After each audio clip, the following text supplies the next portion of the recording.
So I'd like to talk a little bit today about when Samuel Dunk first came to this area in 1832. Now, he came from Coburg by wagon up as far as Myersburg. That was as far as the road went in 1832, and there was a British barracks here, which still stands today. It's a very interesting building because the walls are made out of planks, vertical, on the vertical. It's still there, so it's a residence now. But his first farm was, he got across the river somehow, and he settled here. This is on the second concession of Seymour Township. Let's pull this pin so you can see his. Now that's his son's name there, because this map was made in 1870 or 1876, I think, something like that. And of course, his son had inherited the property by that time. He was dead in 1865 or whatever I told you earlier. But the Dunk family did very well, and in fact, I believe that Samuel bought some of these farms up here for his sons, because these 4 farms up here, he had 4 sons, and these are all Dunk farms. Now these are up on the 7th concession of Seymour. By that time, as the sons got older, the town developed, and they moved up into this area. The Dunk family was a very enterprising family. They all became builders, or at least 2 or 3 of the sons became builders, maybe all of them. And that probably explains why so many tools are missing out of the tool chest, because they borrowed Dad's tools, I think. Just an assumption. Okay, let's go out. No. So this is the Dunk Homestead, and now this is up on the 7th concession of Seymour. So that would have been their second home. That would after they moved up from north from the second concession. Now these buildings, these 2 gentlemen, the sons of Samuel, they were the ones responsible for building a lot of Campbellford. They built the Presbyterian Church. They built the United Church.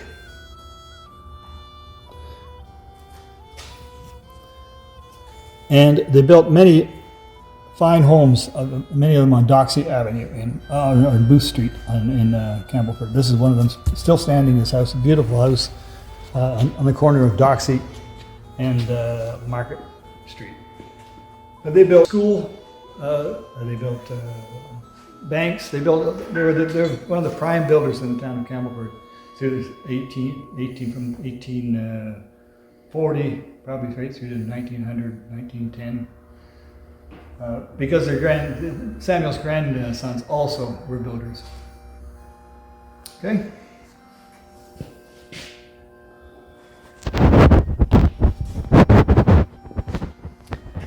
So, what does Mr. Samuel Dunk have in the way of saws? Let's have a look. And the sawtill.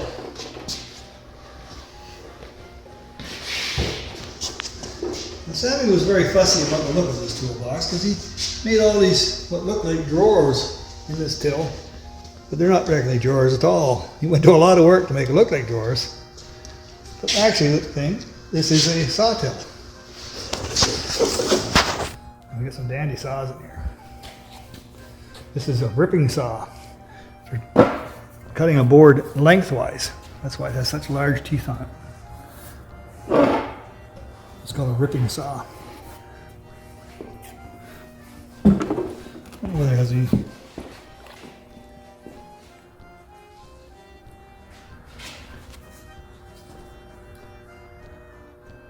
Handsaw, Sanderson, Sheffield. The nip, which is supposed to be on here, you'll see on some of my other saws, there should be a little nip on here. It's broken off of this saw. I bought many of these saws at auction sales, tool auctions, trying to replace the tools that are in this box. Whether we can see what's on here or not. It's a beautiful old saw though.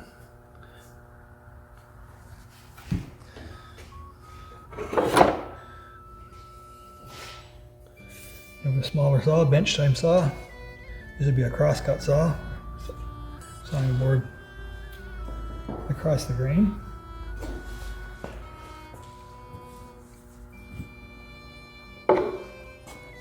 There's bits and pieces of wood here, I'm not sure what they're for. It's a keyhole saw. So you drill a hole and you start in the middle of your board. Or make a hole in the floor. What things is that?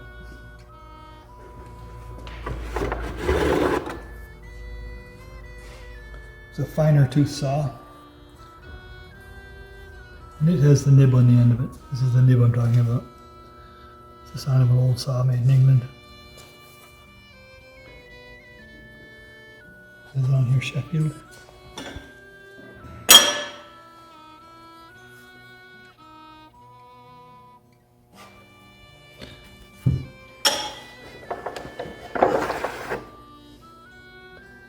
A finer saw again.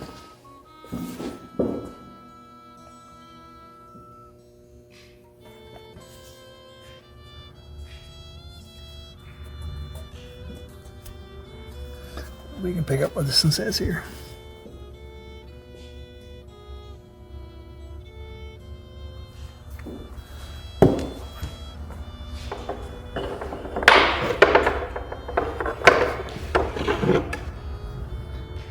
Another keyhole saw for even getting into a smaller hole.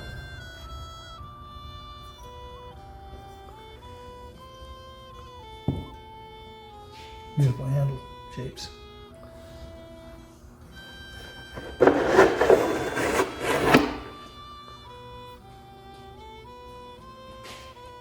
And another old saw. This one's got the nib on the end of it, but it appears to have been shortened here somewhat to me.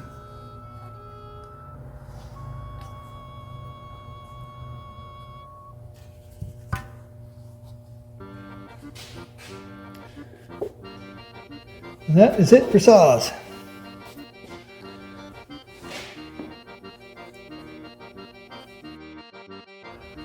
Okay, so we're going to go back into the toolbox now.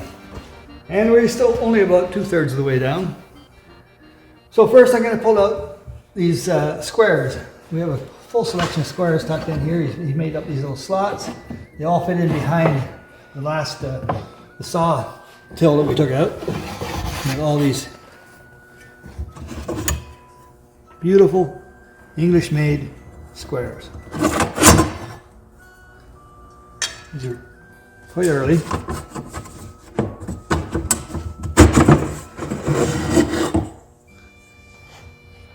This is an early square with hand-stamped letters on it. Numbers, that would be. Just going to put these over here.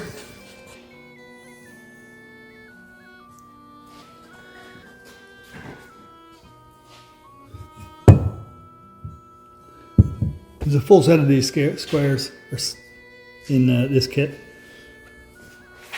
I just have to find them in here.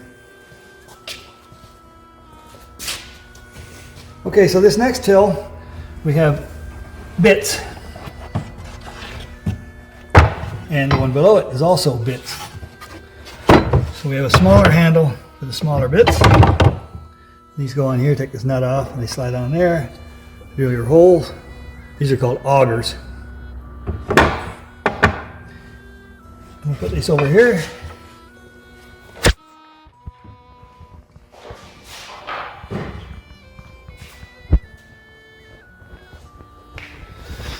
And we have another till. More augers in it. Larger ones. Beautiful handle with some metal reinforcing. So you can get a good twist on your big bits here. They fit in here. The idea being is you can interchange the handle and the bit so it'll take up less room in the toolbox.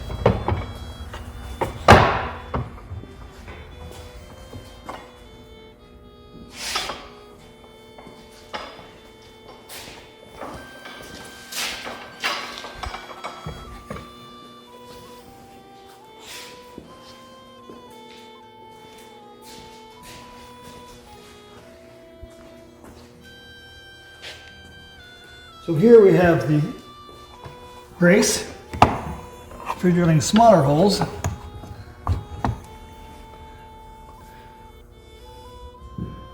Now, these are made in England.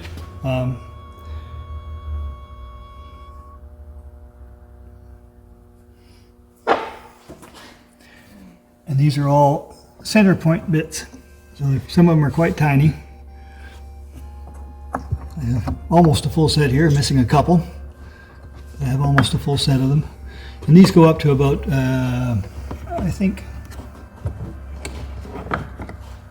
well, that'd be about 1 inch, I guess. So from 1/8 to a 1 inch range.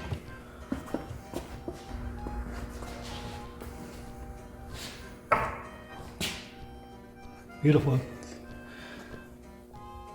beautiful bit, or beautiful brace. These were the standard in those days. They made this brace up until about 1910, but this is quite an early one.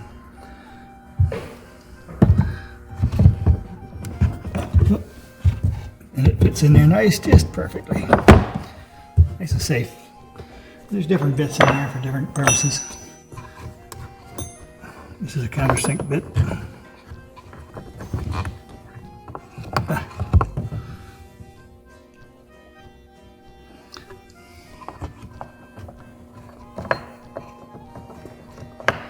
Okay, next compartment over is more planes, molding planes.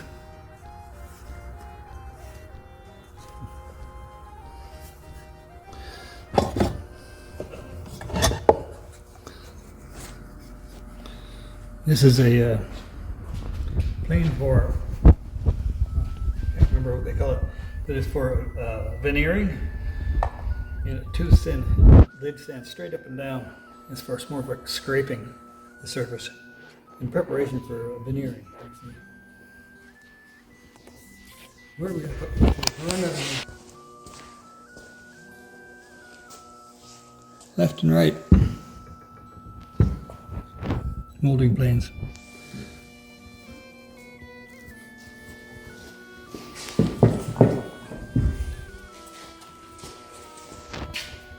Here's an interesting thing with that here. This is not the original pot because I missed that at the auction. It was there, I believe, but someone else grabbed it before I even realized it. This is a glue pot.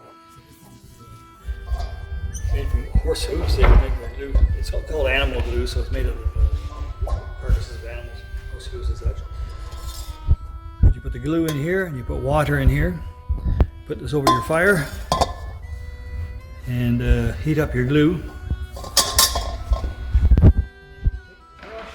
This is more for veneering or gluing furniture together. But the brush, which I made a holder for. This is your glue brush. Beautiful brush, copper here, wooden handle. This would be I would think pig fur, pig hair, bristles, pig bristles. I just put this around here to protect it.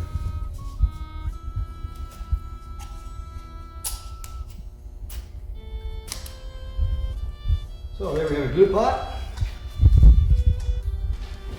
And here's an interesting tool that I have never seen another one like. English tool, I believe. You know, there's a router, an early router. The idea is they have this, what they call an old woman's tooth here. And you put it on your hair and you can route out you look down through here and you can route out a groove or pattern in your board. A bit of brass here.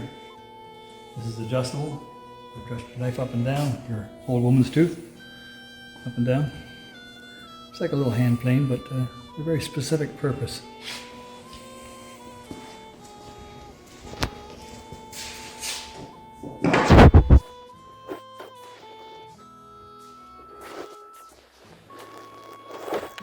Here we have more plow planes. More plow planes. I showed you these earlier. Maybe this one will work better than the last one. Or maybe not. Oh. Slide. These things haven't been used in a long time.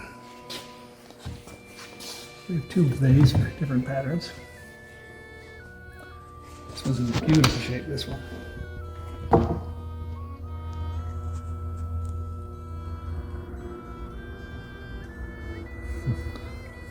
It's really got a very fine line down the edge of a board.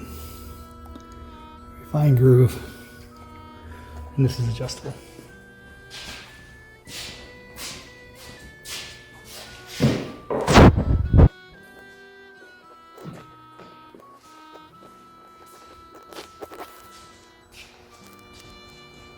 More drawers. Maybe we'll pull this right out. Pull the rest of this tail out, and we've lightened it up a little bit.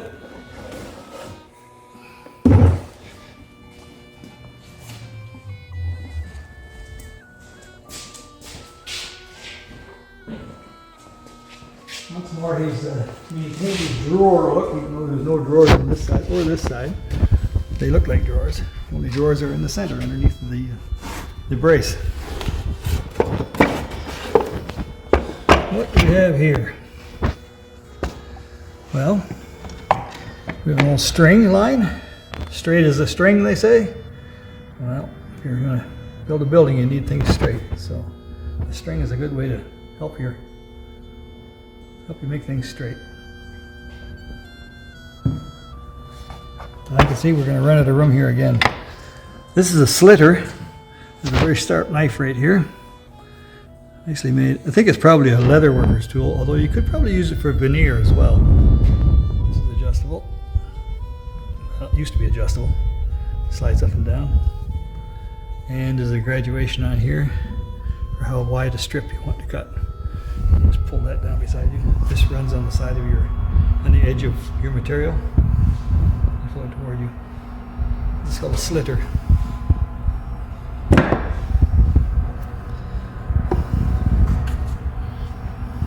Well, I don't know what that's for. It's a nice looking tool, but a square point. Wind up the town clock? Don't know.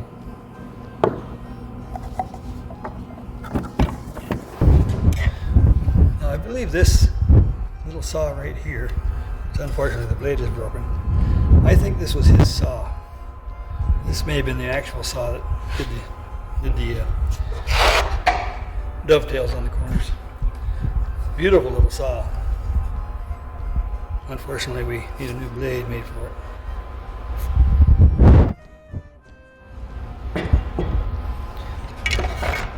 Another one similar. Gorgeous handles on these saws. Need a good cleaning. What does it say here?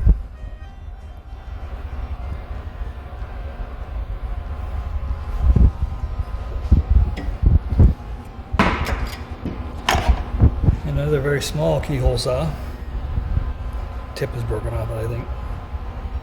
It's probably longer at one time.